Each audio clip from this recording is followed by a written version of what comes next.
We're here on May 1st, which is May Day, and that's an important day Around the world it around the is. world. Hope more so in some ways in the United States. It's bigger in a lot of other countries. But I thought maybe you could just talk about what is May Day, how how what it means around the world, and maybe what it could mean going forward. Well, it's a day when workers organize and fight for their rights, increase wages and salaries and benefits, and essentially fighting the power. And it's a movement that is global. It's in the millions today. In the United States, however, it has been buried inside the first Monday in September as Labor Day. But May Day also, curiously, is of course the SOS that ships and planes send out. And we are in a situation now in the United States of very critical wars, genocide, um, increasing inequality. But I must say, just to inject something, we're really lucky to have the Boulder Bookstore here. We're lucky to have KGNU, Alternative Radio, Rocky Mountain Peace and Justice Center, DSA, Nablus. There are all kinds of organizations here in Boulder that you can participate in. So when someone comes up to you and says, gee, I don't know what to do, well, here's a list of things that you could possibly engage in. And that's absolutely crucial in terms of moving an agenda forward in a progressive direction. And of course, the leaders, the elites want to have us to be distracted by distractions. We're distracted from distractions by distraction. So you have this Kardashianization of the media. It has become, totally trivialized and focusing on things that are not of great concern to most people. So we are in a time of fascism. Yes, I'll use that word. I think it is clinically correct, where you have huge concentrations of power and criminalization of dissent, which is accelerating. And when you have inequality on a scale that I'm not going to say enjoying, but in scare quotes, then it's very clear to a lot of people that something must be done. Now, there's also an appeal to the right because the left has been relatively a failure in generating programs and ideas that will attract young people. I think that's really important that we get more young people involved. And there is some movement, not as much as we'd like, but there is some movement in that direction. I think an important thing to point out is the lack of context in any kind of media reporting. Things just happen. Iranians just go crazy. Arabs are extremely violent. There's no historical background, there's no context, and I think that robs people of the ability to understand what's going on. And, you'll understand today's, where's Pravda? I had the New York Times here. That's our Pravda. The language was Iran rejects, Iran denies, Iran is rigid, Iran is stubborn. So you hear all these things about Iran in a very negative way, and it leads to certain conclusions. And that's, I think, really important to point out. And that's why books are important. Knowledge is important. We have to be well informed. And I think that's part of a movement, is having a basis of knowledge. But, again, finding kindred spirits, finding allies is the task. That's what we need to do. Maybe you can meet friends on Saturday mornings at 11 at the corner of Canyon and Broadway. There's an event going on there. It's been several years now, people turning up and showing their, disgust with the current regime in Washington and the war, of course. So, well, it's interesting. When I was pulling your books, you have targeting Iran, then you had retargeting Iran, And then on one of your, is it the most recent book? I think Notes on Resistance with Chomsky. Is that the most recent one? With him, Arundhati Roy. Oh, okay. But with the one with Chomsky though, the opening question is on Iran. Yeah. So you have been focused on Iran for, years and years and years. And so tell us, you know, why is that the great American bugaboo? Like, why has that been obviously what happened in 79, but we're what are we, 45, 47 years after that, and this fixation has never waned. And you'll notice that in almost all the media reports on Iran, no mention is made of the 1953 coup, which destroyed democracy in Iran, overthrowing the popular government of Mohammad Mossadegh, whose crime was he believed that the wealth of Iran should support the Iranian people, not ExxonMobil, not Texaco, not the big oil companies. So that's missing from the picture of knowing what has happened in the past. Without that knowledge, we are easily manipulated. Another question, which is again almost entirely not part of the discourse, is that Israel has nuclear weapons. Does anyone hear about that? I mean, you hear a lot about Iran, which is only has an ambition. Here's a country being bombed for an ambition, where another country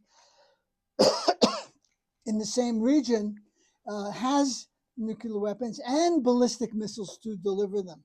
So the hypocrisy here is really astonishing. And that's why, to quote Michael Parenti, the United States doesn't make the world safe for democracy, it makes it safe for hypocrisy.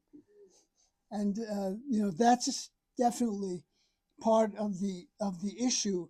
Iran was a centerpiece of U.S. Another word you can't use in conventional discourse, imperialist policy. This is an imperialist state. We have to use that word just as we have to talk about war crimes and war and aggression and all the other ICE abuses and fascism. And so Iran has always been in the crosshairs of U.S. imperial policy because before 1953, it was, I would say, semi-independent, somewhat independent. After the Shah came back into power in 53 with that CIA coup, Operation Ajax, then he was all set with the U.S. And then in 79, the revolution toppled the cart. And this was a huge blow to American empire because Iran was the centerpiece of its focus in the Middle East. That was then to be replaced sort of by Israel and Turkey to a lesser extent. So Iran has been an obsession, I would say, with U.S. planners, and this is independent of Republicans or Democrats or independents. Iran has always been a focus of U.S. policy.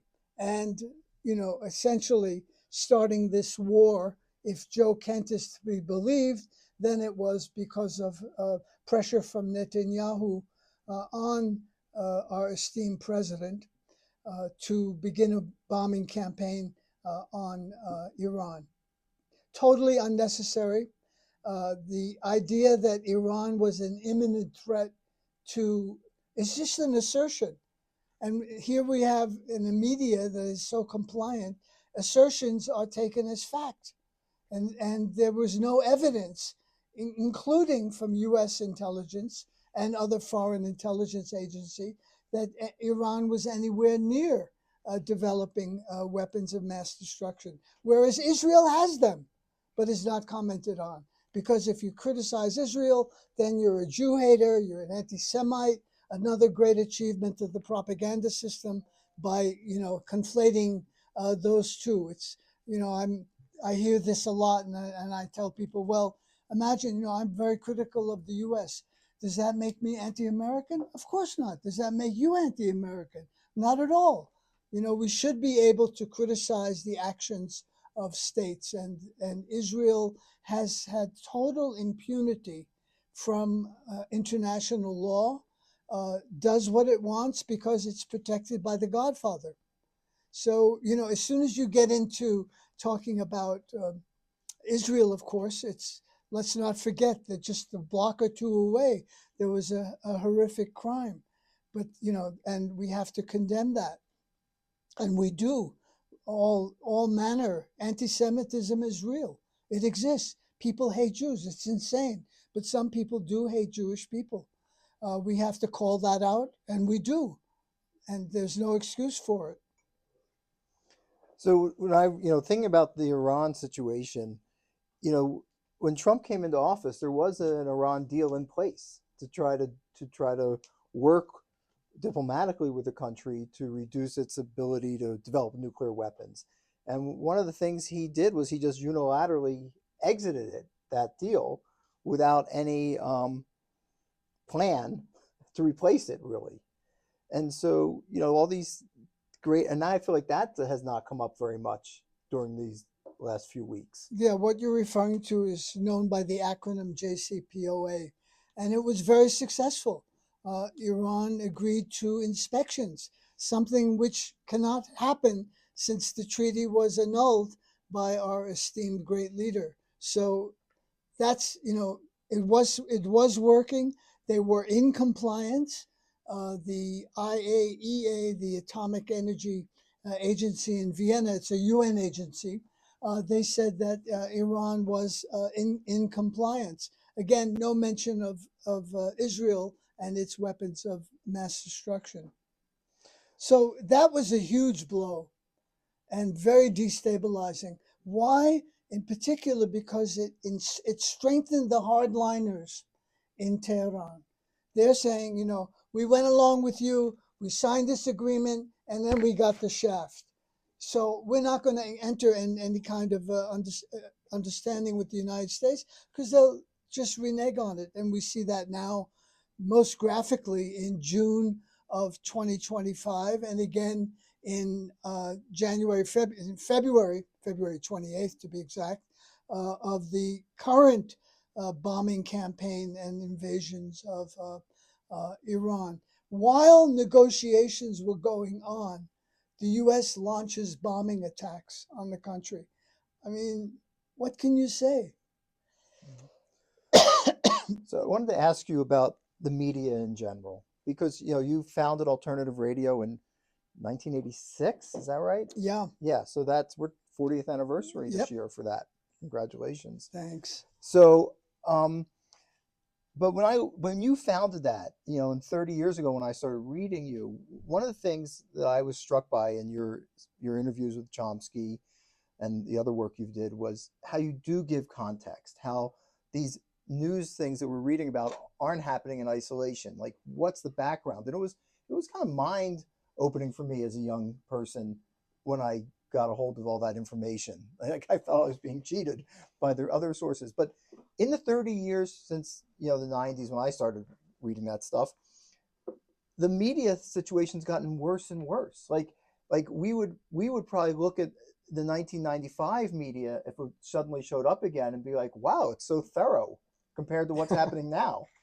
So how do we stop this trend? Is there any stopping of this trend? Is it just going to be further degraded and harder for people to get good information unless they truly seek it out? Well, where do the media locate themselves? Within the capitalist economic system. What is the capitalist economic system dedicated to? Profits, but also ideological hegemonic control in order to get certain types of information into circulation. And so in 95, 96, it looked like a golden era of media criticism. But I would differ from you in a bit because there have been some positive developments. Democracy Now!, for example, which is celebrating its 30th anniversary. Zateo with the wonderful Mehdi Hassan. Dropkick. Drop Site.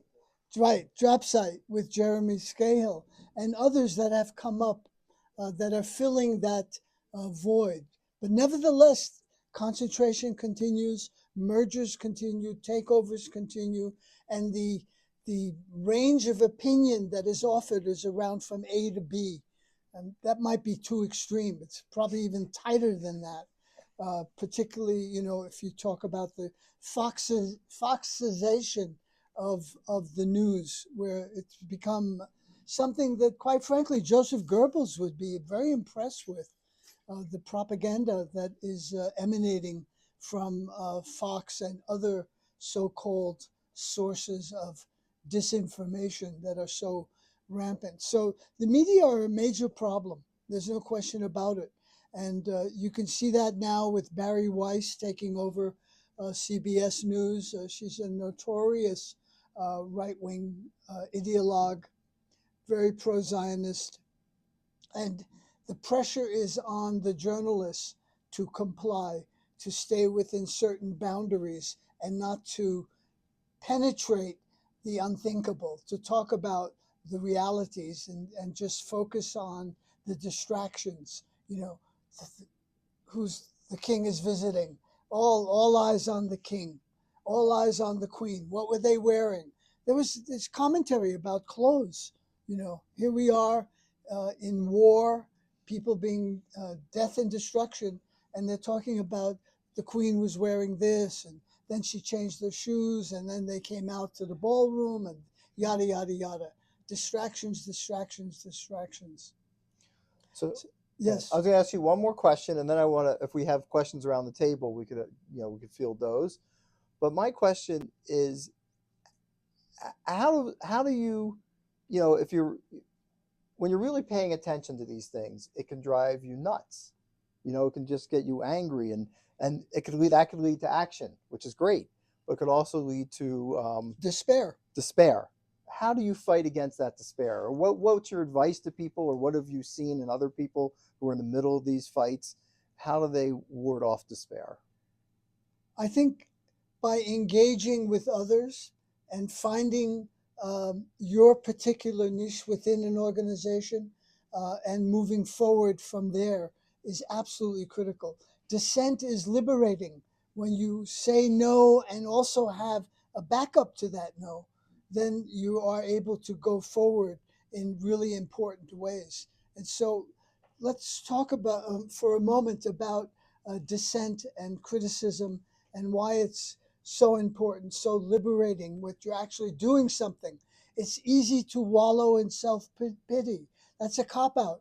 We need to be engaged in actions, whether it's being at the band shell at 4 o'clock this afternoon, or at Broadway and Canyon at 11 o'clock tomorrow, or listening to alternative radio on KGNU Wednesday evenings, Democracy Now! weekday mornings. There's many opportunities to get informed and engaged, and that's where liberation happens, where you feel a sense of relief. I'm doing something, instead of becoming a couch potato and lamenting, things are bad, they're worse than bad kind of attitude. So I think dissent is really what we need more of. Critical thinking, which, if our education and our media should be imbibing in students in that critical thinking. I want to read, since we're in a bookstore, from a novel. Thomas Pynchon, not the whole novel, but this. He wrote Gravity's Rainbow, and he says, if they can get you asking the wrong questions, they don't have to worry about the answer. And that's so true. If you can, focus on Iran and how terrible they are and how great we are, and Lula in Brazil is a tyrant, but someone else in Egypt is not. Then you get into this, kind of cesspool of distractions, asking the wrong questions. That's the ideological goal, to establish a kind of hegemonic thinking. Right. It's one thing to take somebody who's All right, following the got it, news got and in it. despair and Yeah. become an activist? What do you do with somebody who's not even paying attention or doesn't want to pay attention? I mean, you make an effort. We know people like that for sure, but I think it's important not to give in to those kind of tendencies. They are real, but we have to go where people are. Do I want the whole population to be, revolutionary and awake and conscious? Of course I do. Is that a realistic outcome right now? Probably not. So being where people are is absolutely critical. It's something I learned from uh, a wise person years ago about going where people are, not where you want them to be, but where they are. So they are befuddled, they are bewildered, and that's why they're easy targets for propaganda. And as I said, Goebbels, Hitler's minister of propaganda, was a genius at mobilizing public opinion to support the Reich and the whole Nazi regime. How does today compare to the 60s in terms of where America's at? And is it worse now, do you think? Well, I saw that firsthand, and I also saw the civil rights movement, which made incredible strides in the 1960s, culminating in the uh, Voting Rights Act of 1964, which incidentally is now being totally demolished Yeah. by this right-wing Supreme Court in one of the most significant judicial decisions ever. The Voting Rights Act has been eviscerated, and this is going to pose huge problems for our democracy. Democracy is under attack. And, are there people? Yes, I think there are more people out there now, but you remember in the 60s, and I'm a draft dodger, proud to be one, by the way. I took drugs and didn't get out of and got out of the military. But the draft was a huge mobilizing instrument. Young people were absolutely terrified about going to Indochina to fight to fight against, as Muhammad Ali said, no one ever called me nigger in Vietnam. So it is and it isn't better. It's the population has certainly grown substantially since then, something like 330 million, around 200 million in the 60s. But there was also a lot of flair. There was a lot of creative artwork, and we're doing a program on Allen Ginsberg now for alternative radio. It's his birth centenary, by the way. Maybe something you want to celebrate here at the bookstore. Um, so I think it's absolutely crucial that people resist the propaganda, identify it, resist it, and then present alternatives. Now, does that mean starting your own radio show? Well, look what's happened since COVID. Podcasts have exploded.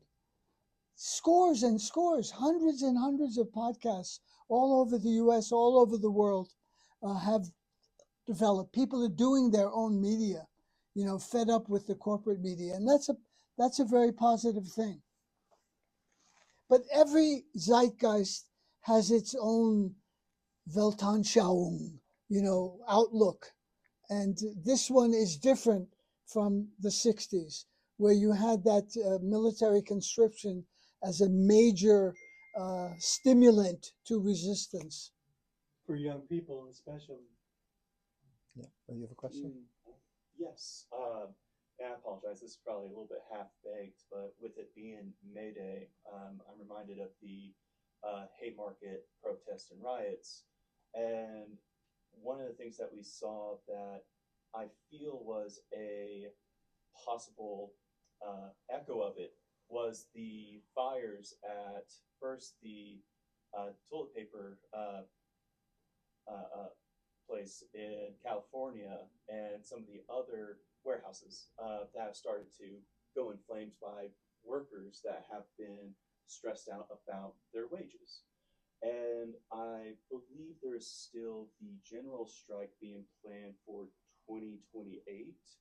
Do you think these warehouse buyers and workers' anger is going to help in whichever direction influence how this general strike will look like. I think that kind of change will happen incrementally.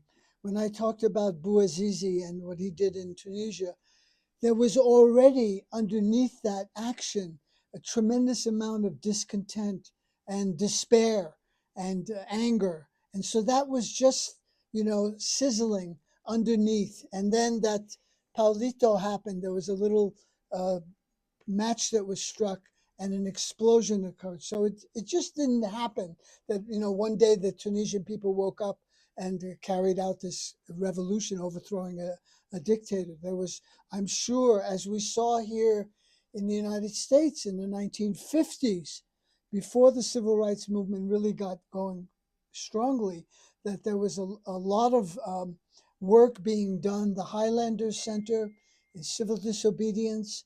Of course, you all know about Martin Luther King Jr., the boycott, bus boycott in Birmingham. All of these things led to a major social change. That, of course, is under attack now. And we have to defend that which we had achieved. So I was happy you brought up Haymarket, because Haymarket, obviously is in the history of May Day, but Haymarket Press is somebody you have worked with over the years. Yeah, they're in Chicago, and their mission really is to kind of put out radical books and books that want to change the world, really, right? Yeah, absolutely. And they're doing great work. And books are important. Knowledge is critical. We need to have all of those things. And I've got to hear another wonderful book by quote by Neil Postman. He said, and this is amusing ourselves to death. When a population becomes distracted by trivia, when cultural life is redefined as a perpetual round of entertainments, when serious public conversation becomes a form of baby talk, when, in short, a people become an audience and their public business a vaudeville act, then a nation finds itself at risk. He wrote that 40, 50 years ago, amusing ourselves to death. And that couldn't be more true with a nation that finds itself at risk. I mean, I've never seen anything like the current situation. Again, talking about the 60s and today. Talking about 40 years ago, could you talk about the origin story of alternative radio and what role Chomsky played in that? Well, it's kind of self-serving to talk about AR, but I was very unhappy with the media. Okay, no great insight, and I wanted to do something about it. And I wrote a innocuous letter to Chomsky. It was like a fan mail, hi, how are you? I really like your book. I read it, yada yada yada. And to my surprise, he wrote back, and that started a correspondence. And within a couple of years, I started recording and broadcasting alternative radio, which is available free to all public radio stations in the U.S. and around the world. So it's not just complaining about the media; it's doing something about it by presenting an alternative. And I was really lucky. He's a very generous man, very kind. Very open and very supportive of not just me, but of many, many people that I've met over the years who have benefited from his work. I mean, when the history of this period is written, he'll occupy an extraordinary place. What can we offer people as a sense of tribe or a sense of identity that has anything like that powerful pull that Mag has been so good at exploiting? Well, that powerful pull that you mentioned, I think was more true several years ago and is under, I would say, is being diminished significantly right now. There are a lot of disillusioned MAGA people out there. And it's not just Tucker Carlson and Megyn Kelly and a few people like that, but it's a much larger sense of being betrayed and being conned. Yeah, conned, because the esteemed president is a type of con artist. We can offer truth. We can offer solidarity.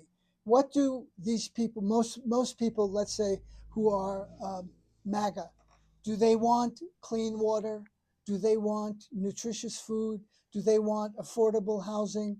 Do they want parks? Do they want recreational areas? Of course they do. So there is some common ground where we could meet and enact a social agenda forward. So that, I think, is crucial, to find those areas where there is a sense of harmony and understanding. Nothing lasts forever. Why did MAGA grow? Because of the collapse of the Democratic Party. From the Democratic Party that turned its back on working people. This was the party of the workers, if you'll remember. And some of you are old enough to remember the history of the Democratic Party and the New Deal, and even before that, fighting for people's rights, workers' wages, and safety conditions, and all of that. So their embrace of neoliberalism directly led to the growth of the MAGA movement. And any charlatan, any autocrat will take advantage of that opening. And this was an opening for them to move right in. Look at the billionaires, look at the millionaires. I'm getting screwed over. Who's responsible? They are responsible. The liberals, the elites. Yeah. You know, people ask me, of course, always, and they ask you, what gives you hope? You know, that's the $1 billion question. And we recently did a program on alternative radio with Erica Chenoweth, not a household name, but a brilliant woman, activist, scholar. She teaches at Harvard and directs the Nonviolent Action Lab. Nonviolent civil disobedience gives us hope. At a time when people protesting are taking to the streets in greater and greater numbers, civil disobedience is an effective tool of resistance. It was used by Gandhi, Dr. King, Bishop Tutu, and many others. From India to South Africa to Alabama, civil disobedience worked. Unjust laws are challenged and are rolled back. But it's not easy. Resistors pay a price: imprisonment, financial penalties, beatings, even death. But all the while, occupy the moral high ground and strive to build what King called the beloved community. So there is hope.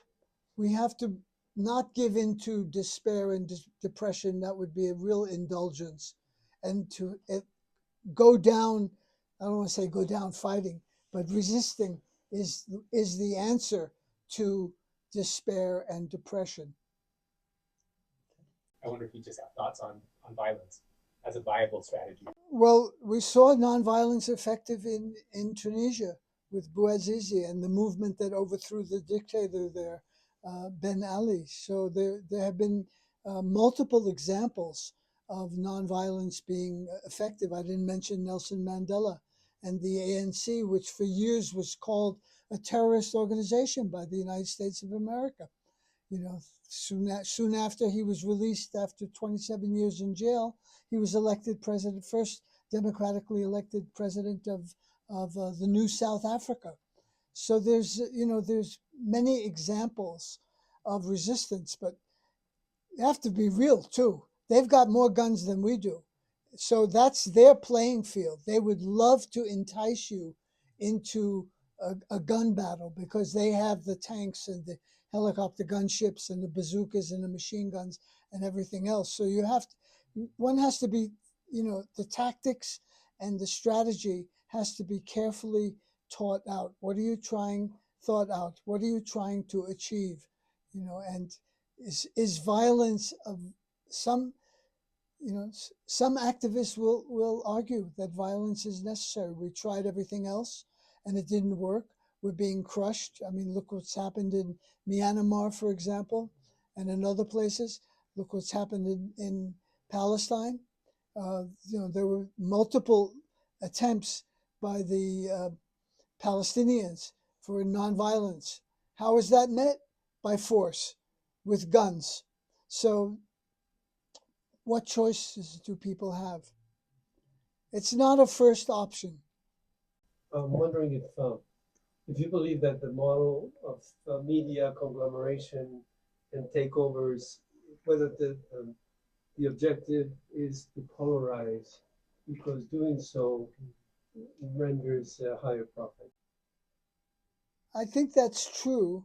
I mean, it would be hard to document it, in a paper or some kind of diktat that, this is what we're trying to do, divide the country, divide people, to polarize the politics. How to overcome that, of course, again, is, part of the struggle, finding the voice, finding the issues. Why has Palestine been so difficult for so-called liberals to talk about in any kind of decent and moral way?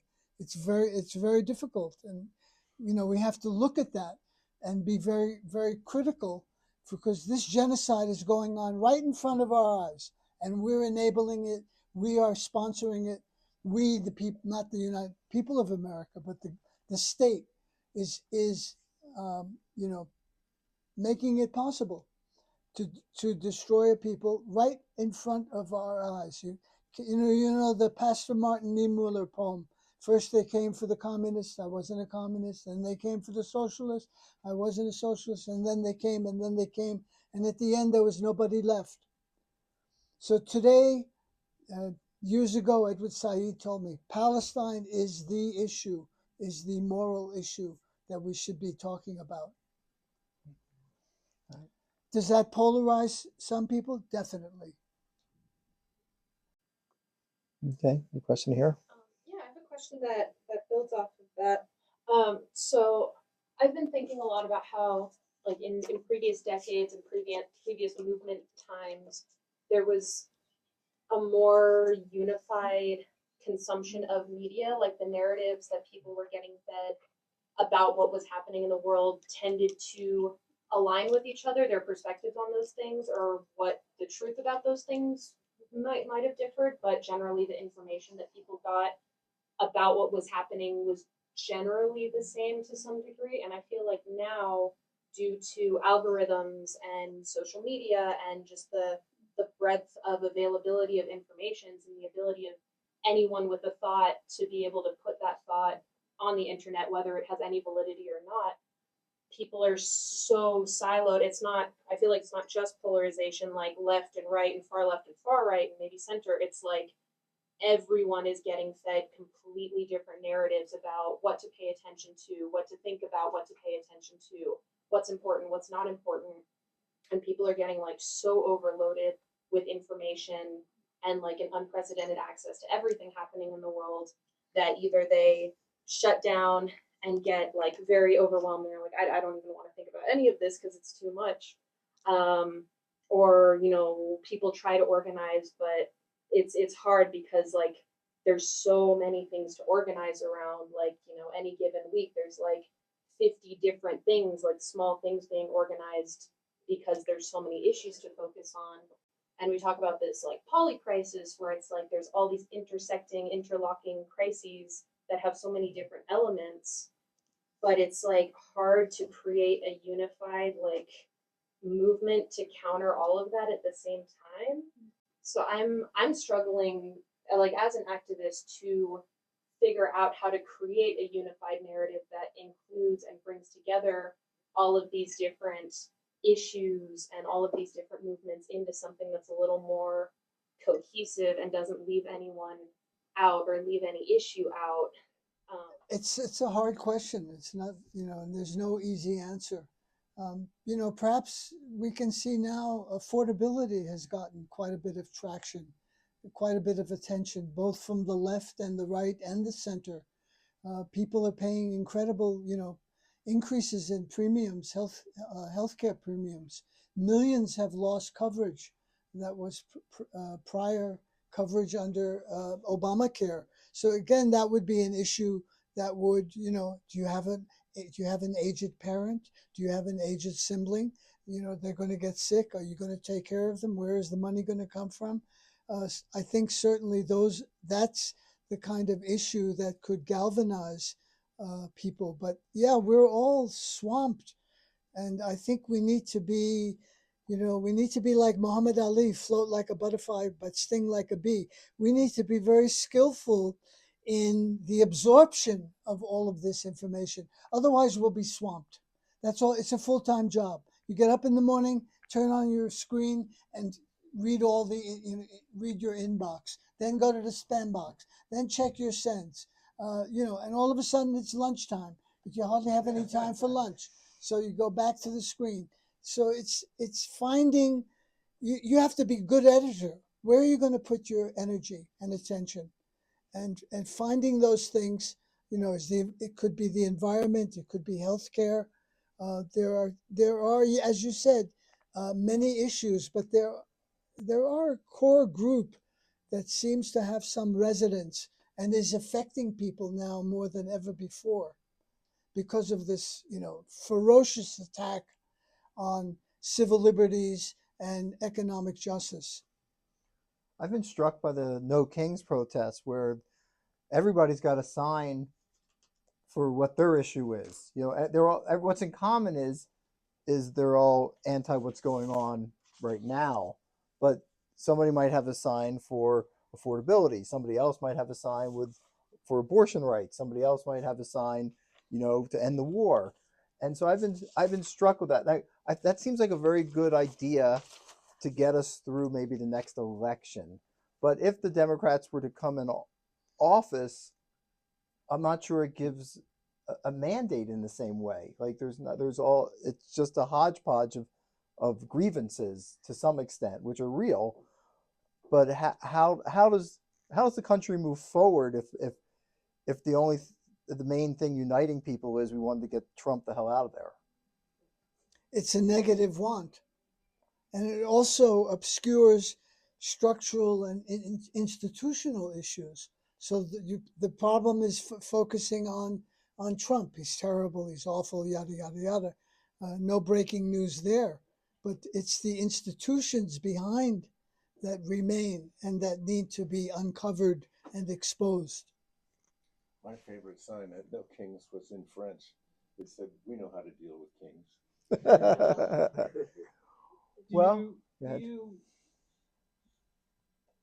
Do you hang a lot of hope on getting at least to some plateau on the midterm elections? I wonder at this point what that election will be, quite frankly. I think there's a real danger that it may somehow be manipulated. Again, these court decisions, and the most recent one a couple of days ago, devastating. And, there's movement toward voter ID, no voting by mail, all of these things to inhibit the vote because the Republicans know they can't win if there's a free and fair election. It seems lately I've been reading a lot about the American Revolution and seeing pretty much the same issues, except that King George wasn't elected and Donald Trump was, and his whole gang piled in behind him, which kind of handcuffs us to not be violent, I think. But making the argument is sure damn tough. Well, it's very sobering to say, and I'm ashamed to say it, that 77 million Americans voted for this guy. Ooh. 77 million. So it's a very dangerous situation. There's no sugarcoating it. I'm not going to, tell you things will work out, or some cliche like that. It may go in a very negative downward trajectory. Can we talk a little bit about Howard Zinn and his conception of history and how AR brought this into the limelight? Okay, this will be the last point I'll make. Howard Zinn wrote A People's History of the United States. It revolutionized the way history was presented to the American people. Prior to that, basically, what was out there were feel-good stories about American democracy and, you know, the Boston Tea Party and Lexington and Concord and, you know, all the great things emanating from Washington. Well, Zinn took a radical approach. He saw and presented history from the bottom up, from the workers, from the women, from the Native Americans, from the immigrants, from the refugees, and how he was able to, incidentally, his writing style was extraordinary. Very, very beautiful writing. His sense of prose is artistic. He was a playwright also, and he loved theater, and he wrote plays. He loved music. Went to, you know, patronized many concerts. And so Howard Zinn really changed the way we look at history. And People's History of the United States, his other book, You Can't Be Neutral on a Moving Train, is more like a memoir. Both of those books are available here, by the way. Don't leave here without buying at least one book. That'd be great. So Howard Zinn, great guy. I was really lucky to know him, and I'm still influenced and informed by his work, and we're trying to carry on. All right. Well, thank you very much, David, for this